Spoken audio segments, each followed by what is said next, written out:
साहूकार के 7 लड़के, एक लड़की की कहानी। करवा चौथ की पौराणिक व्रत कथा। श्री गणेशाय नमः। एक साहूकार के 7 लड़के और एक लड़की थी। एक बार कार्तिक मास की कृष्ण पक्ष की चतुर्थी तिथि को सेठानी सहित उसकी 7 बहुएं और उसकी बेटी ने भी करवा चौथ का व्रत रखा। रात्रि के समय जब साहूकार के सभी लड़के भोजन करने बैठे तो उन्होंने अपनी बहन से भी भोजन कर लेने को कहा। इस पर बहन ने कहा, भाई अभी चांद नहीं निकला है, चांद के निकलने पर उसे अर्घ्य देकर ही मैं आज भोजन करूंगी। साहूकार के बेटे अपनी बहन से बहुत प्रेम करते थे। उन्हें अपनी बहन का भूख से व्याकुल चेहरा देख बेहद दुख हुआ। साहूकार के बेटे नगर के बाहर चले गए और वहां एक पेड़ पर चढ़कर अग्नि जला दी।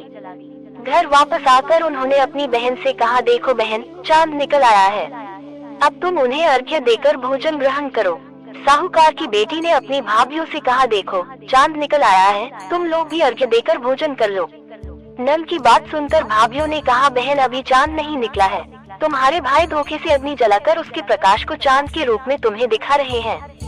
साहूकार की बेटी अपनी भाभियों की बात को अनसुनी करते हुए भाइयों द्वारा दिखाए गए चांद को अर्घ्य देकर भोजन कर लिया।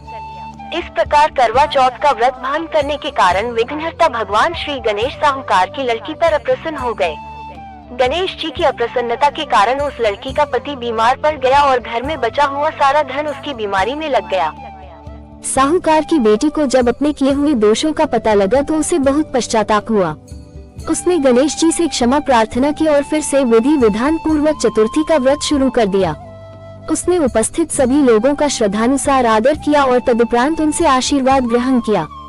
इस प्रकार उस लड़की की श्रद्धा भक्ति को देखकर एक दिन भगवान गणेश जी उस पर प्रसन्न हो गए और उसके पति को जीवनदान प्रदान किया। उसे सभी प्रकार के रोगों से मुक्त करके धन, संपत्ति और वैभव से युक्त कर दिया। करवा चौथ माता की जय।